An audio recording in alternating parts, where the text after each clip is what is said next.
Alright, Kimbo White here.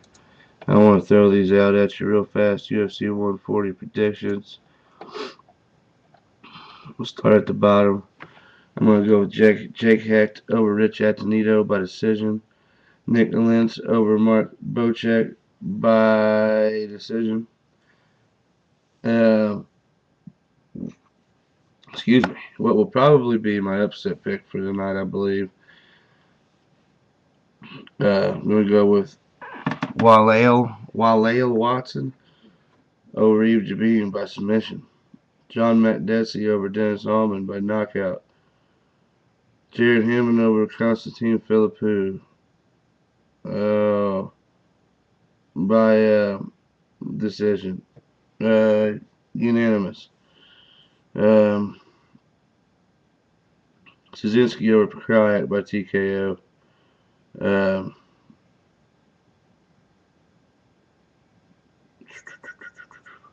Okay, on to the main card. Sorry, I was thinking for a second. Mark Hominick over Chan Sung Jung by knockout.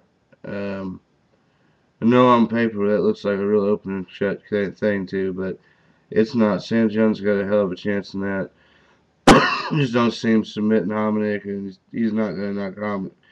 He's just not going to knock Hominick out with a crazy stand-up style. I don't see it happening. I might be wrong. I'm Ebersol over Claude Patrick, which is a damn good fight. If you don't know who either one of these guys are, if you don't know who Patrick is especially, he's like 14-1 coming into this fight, fighting a guy with like 64 fights, and Brian Ebersol, taking Ebersol by decision. Unanimous decision. Maybe split. I don't know. By decision. Alright. I'm going with Little Nog over Tito Ortiz, and I'll tell you why. Because they've been working with him on his takedown defense and ability to get up off his back with wrestlers. I saw him fight Bader in Indianapolis, and Bader could not take him down for shit. It was extremely... He made Bader look like a lower level wrestler when he's not. It's very unimpressive on Bader's part, and I thought it was quite impressive on Little Nog's part to keep from getting taken down in that manner. I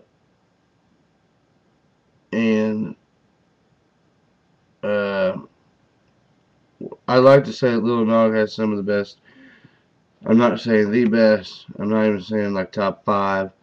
But I'm saying like top 10, 15 guys in the whole MMA world as far as stand-up goes. And of course, training with the guys he trains with, it's what you expect. So, I'm taking Lil Nog over Tito Ortiz, and I'm going to say it comes by way of TKO.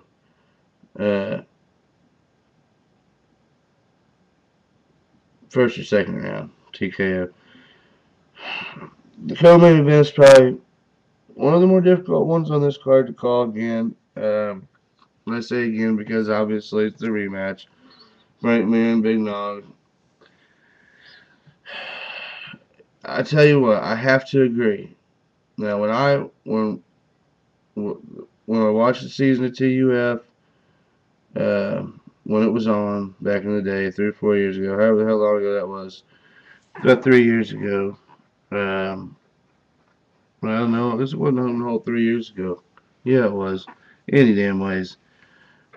Nogueira, yeah, he looked slower. He looked older. He looked, when I see the guy walking around, he just he looked slow and he looked old, and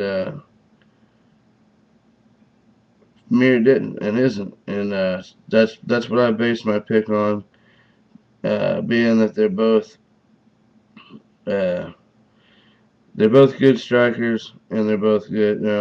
Nog known as the better striker, and very well might be. And at the time, I thought probably was. I didn't expect Frank Mir to come out and use his boxing, but I did expect him to put on a show that of his stamina, cardio, and younger ability, and not to be too old to hang with him.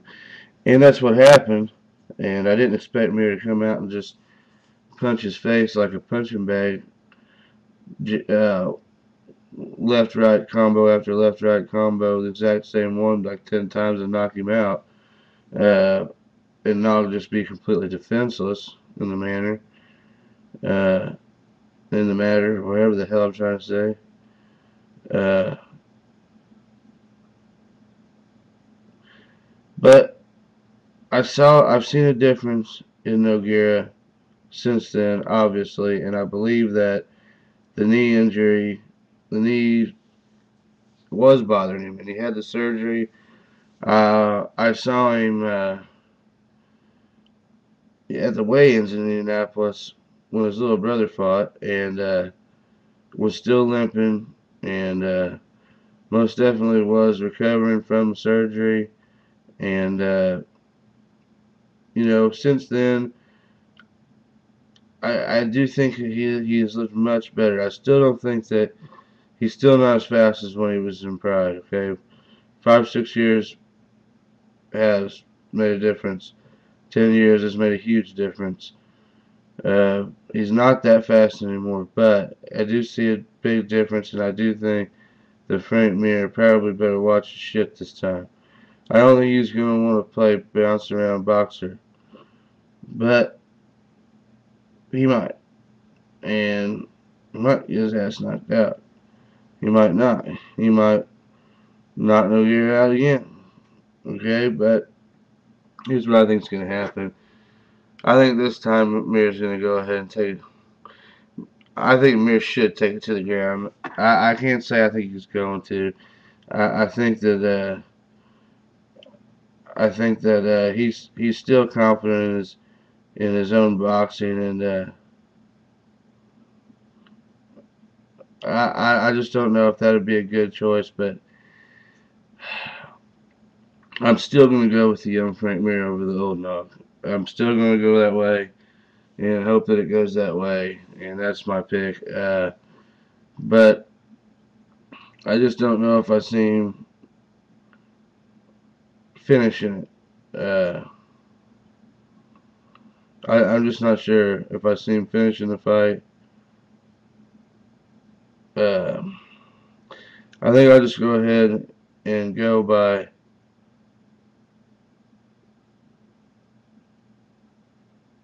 decision. But man, that's a tough one. It really is. I'm gonna go Frank Mir by decision. Uh, man, that's a tough one. It really is. But I'll go Frank Mir by decision. And in the main event, no question about it, I'm going with John Bone Jones by TKO or knockout. Most likely, I think we'll see like a TKO first or second round. I don't see Machida lasting long.